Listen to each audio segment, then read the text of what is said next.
ñi nañu dal nañu wàññi tension yi ñi xam ni ce qui nous unit c'est notre pays ce qui nous unit est plus important que ce qui nous divise li ñu boole moo gën a am solo que li ñuy xàjjale li ñu boole mooy sunu réew mooy sunu avenir u réew et sunu avenir u réew Macky Sall la parce qu'on ne peut pas tout le temps changer tout le temps nekk ci ay problèmes tout le temps revenir ci liñ doon def. mais yéen njabootam mënu leen jubóo nañu nit ñee ñuy tam dem wala opposition bi jubóo nañu de parce que ñun kilifa yi responsable yi ñooy toog waxtaan assemblée générale nag dafa sensible dinañ ci indi dara nit ñi dañu am droit wax seen xalaat mais ñun li ñu war mooy déglu assemblée générale parce que ñoom ñoo nekk ci bureau de vote yi ñooy voté suñu ne lii na nag ñu jël ci seen xalaat taataan ko jéem a waxtaan seetaan responsabilité ñëw tëju démb proposé bureau écarté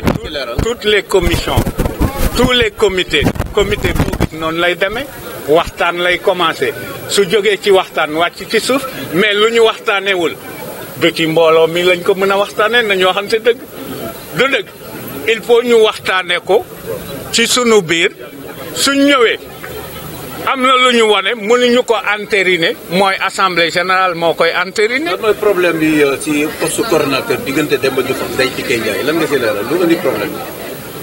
En tout cas je sais que réeroo wuñu pour l'intérêt de Thiès pour l'intérêt de Thiès Ouest biñ demee ba mu tàng Ndeye Tické dafa ne pour intérêt pour falaat président de la République désisté na.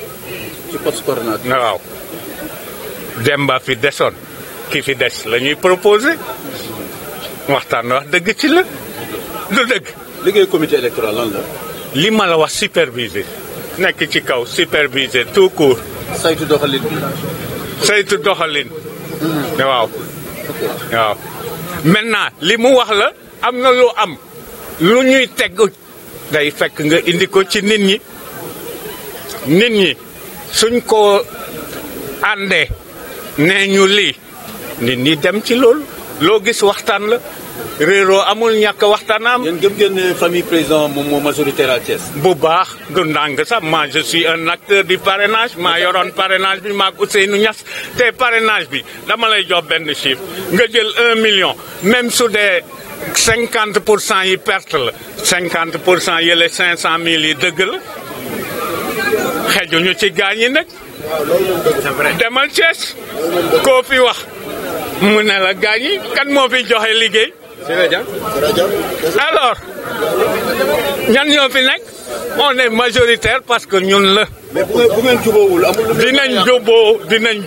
dinañ jubóo parce que jubóo ñu war su président Macky daanoo ñu daanu te duñ seetaan président Macky Sall di daanu Thiès def fi am ñoo xam ni dañu jeex ci président Macky Sall nit ñi xam nañ ñi may wax.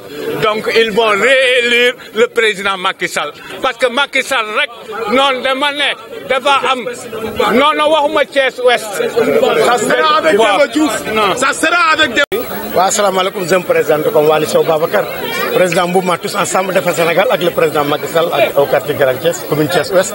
waaw li fi xew nii tey jii position mouvement Tous Ensemble la nekk. waaw suma position comme le nom de mouvement l'indique man ci laa woo ñëpp quoi mooy mouvement Tous Ensemble Defar Sénégal moom laay wax rek mooy li fi xew nii man je suis venu en tant que élément du président Macky Sall li may wax daal mooy bu doon suma seko comme li ko Grand Kane waxee léegi mooy comme y a les gars de Siré qui sont là y a les gars de Ndeye Tické qui sont là man dama yaakaar ne instant bi ñu toll les gars de Siré tout le monde est là Waly Sow la am li ma gëm daal mooy dama ni comme tey comme li ñu animé ñun ñëpp mooy électorat président Macky Sall man jàpp naa ni tey du Ndeye Tické Ndiaye moo soxla du Siré Dia moo soxla du man Waly Sow moo soxla président Macky Sall moo soxla dañu war a boole doole yëpp nag mu nekk benn tous ensemble derrière le président Macky Sall pour am benn électorat boo xam ne c'est incontournable à Thiès et boo xam ne kenn mënu koo werante mais je crois que ne lii am nii luy dundal parti la man li am nii pour man ku nekk da wane sa xërte Ndeye Tické Ndiaye mi nga wane xërteem Pape Siré Dia wane na xërteem tey ak représentant bi taxaw Demba Diouf mi nga wane xërteem man loolu laa gis waaw ku ne xam ne ki la man instant bi dama ni ku ci nekk man pour man dama ni problème de coordinateur ak yëpp posé wul man pour man dama ni chacun na nekk ci goxam ñu boole doole yi liggéey ko jox ko président Macky Sall parce que moom moo soxla man tey Waly Sow am na lu may wax ñoom xam nañ ko du ma ñëw en querelle di wut position lii laay doon wala lee laay doon li mu mën dinaa ko def mooy lu ku ne mën dina ko def pour man bu doon sama sago ku nekk daal li gën a am solo mooy ñu def les moyens qu'il faut woo doomu aadama ñu wax ak Thiès waay parce que le président dañu xam ne le président Macky Sall n'a pas d'adversaire à Thiès il a des ennemis un ennemi nag pas à négocier on va les combattre de notre façon tous ensemble pour le président Macky Sall mu jeex man loolu laa gëm.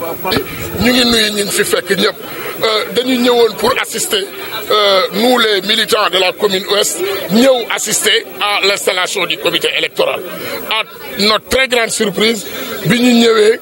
la ñu doon def la ñu def mais bi nga xam ne ñun liñ ci antuwul ak liñ ci rafetluwul mooy bu ñu proposé ba pare dafa am ay contestation yu am ci poste de coordinateur bi donc liñ ci def mooy actuellement nit ñi ñoo weesu toog seen ruq ñëw liiral nit ñi ay ab kii ne bureau bi la ñu adopté donc loolu c'est révolu li fi nekk mooy dañuy ñëw toog parce que bu ñu toogee ñu ne cercle ban cercle moo réuniroon pour def nomination boobu wala pour proposer bureau boobu ils ne sont pas plus aptes que moi au niveau de la commune je suis 10 000 fois plus populaire que ku ci ñeme nañ ci dem primaire commune bi à mon âge ku ma ci demal ci commune Ouest ma gagné la mais ils ne m'ont pas convoqué et il y a 1000 personnes plus crédibles que moi et plus influents que moi au niveau de la ñoo xam ne ñoo ma ëpp influence ëpp ma ndomba tànk ëpp ma doole ci commune bi te bi ñu woote démb pour ñu daje pour def proposition bi ñëwuñu.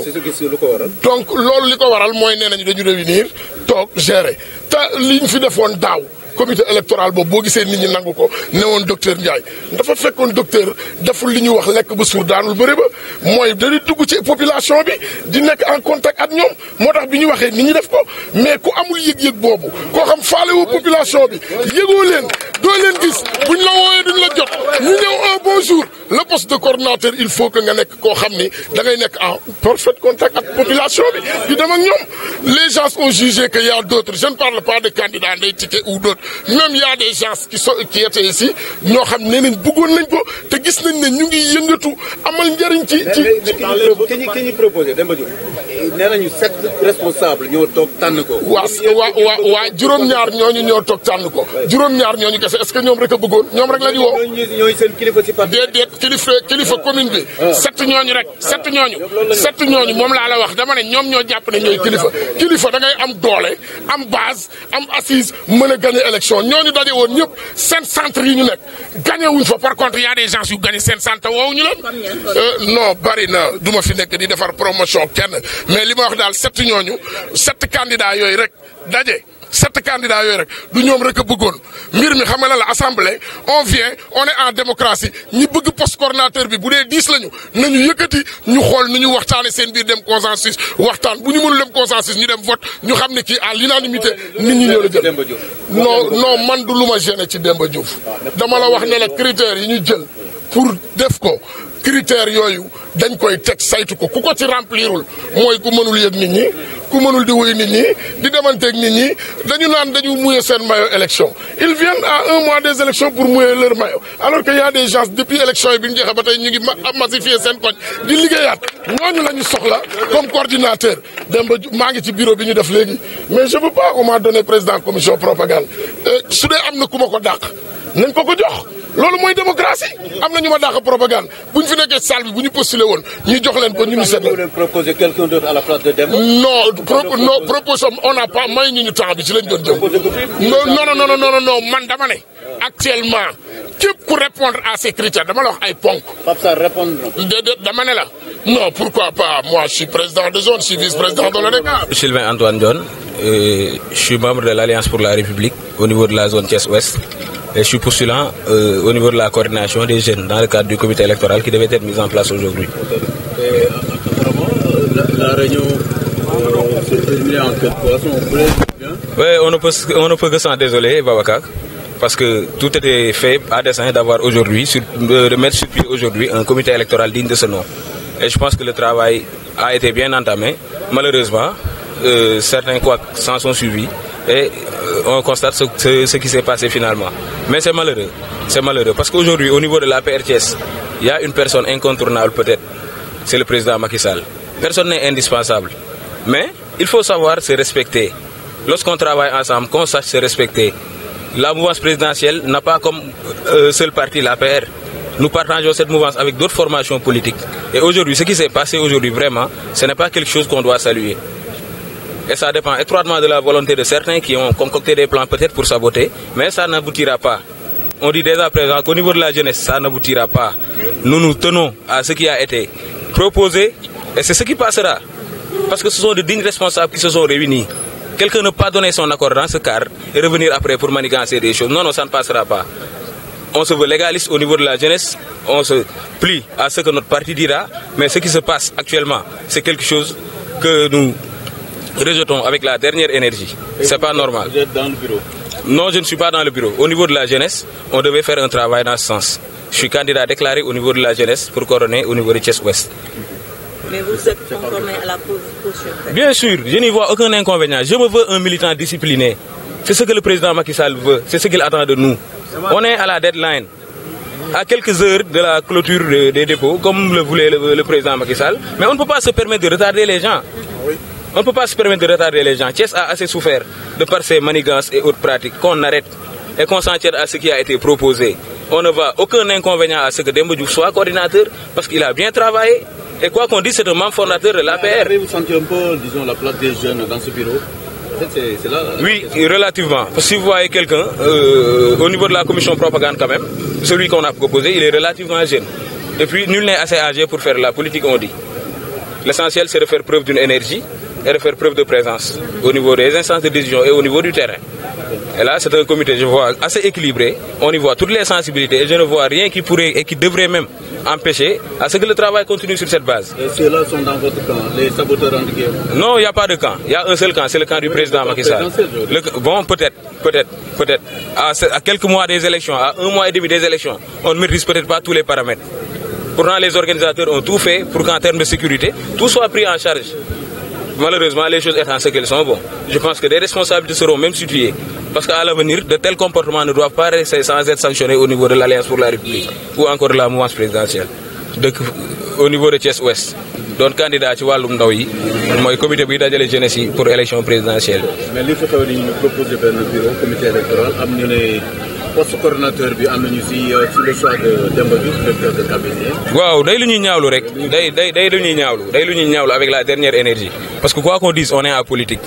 ay kilifa bu ñu dajaloowee def benn travail préalable travail boobu noonu leneen a ko war a sanctionné loolu ay sabotage ak ay intoxication fii ku ci ne boo taxawee ni mérité naa lii keneen am na sañ-sañ taxaw ni mérité naa lii ku ci ne yaa xam na ngay sonnee ci Macky Sall daanaka sax peut-être gisoo ci sa bopp noonu malgré tout ñu ngi boole lu ñu neex ak lu ñu nakari bàyyi suñuy yiite dajale ndaw yi yëpp pour ñu teew ñu xool nu ñuy organiser suñu comité électoral suñu défi du lii suñu défi gagné Thiès Ouest la président Macky Sall loolu lañu sant c'est ce qu'il attend de nous et tout sera fait à dessein de parvenir à ce résultat inchallah du lii moo koy perturbé ñi ko def nag peut-être am nañ seeni raison jël subjectivité mettre en avant ñun amuñu fixation ci kenn mais j'ose assumer et dire que on a aucun problème avec le choix de quelqu'un ki nga xam ne bi ñuy sos APR ils étaient là ñooñu on leur doit tout à part Macky Sall ñoom lañu yoral lépp. mais bu ñu deful unanimité ñëpp ànduñu si ñoom est-ce que loolu dina yombal liggéey bi. mais nul n'a jamais fait l'unanimité Babacar. mais docteur Ndiaye l'a fait ci législative. dañ ko bul proposé ñëpp ne d'accord. j'étais là lors des législatives. Peut-être que appétit présidentiel aiguisé peut-être que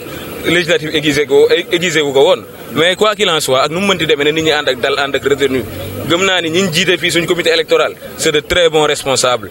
dama ci lim xaaj ak seen muy tudd Ndeye Tické mu tudd Demba Diouf c'est de très grands responsables qui abattent un travail extraordinaire fii à Thiès rawatina à Thiès Ouest donc nañu booloo am dépassement. seen taxawaay la jeunesse le président Sall tout récemment mu ngi recevoir ay responsables de Thiès nee na pourquoi la jeunesse de Thiès comprendre dul fu mu bëgg yóbbu réew mi ak Thiès apparemment yéen defu leen liggéey bi mu leen a xaar.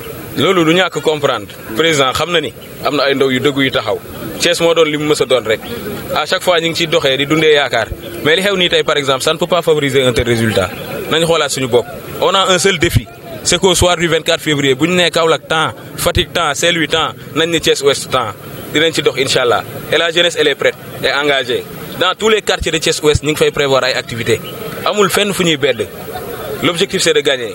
duma ni Laurent Gbagbo waaw massivement am nañ ay représentants yu takku vraiment c'est l'occasion même de les féliciter des gens yoo xam ni ñu ngi liggéey bu am maanaa pour que Thiès waaye di leen sensibiliser aussi di leen jàppale ci ñuy gën a gaaw a retirer seen i carte sans pour autant xool ci xaaj ak seen ni parti bi la bokk wala parti bu leen ne waaw vraiment liggéey boobu ñu ngi koy rafetlu di profiter occasion bi di ñaaxaat surtout la jeunesse maa ngi leen di woo massivement soyez conscients, restez vigilants. On a un président à réélire, on a un programme à continuer. Dara waru ko perturber, le processus ne doit pas s'arrêter. Falat Macky Sall la objectif Falat Macky Sall. Falat Macky la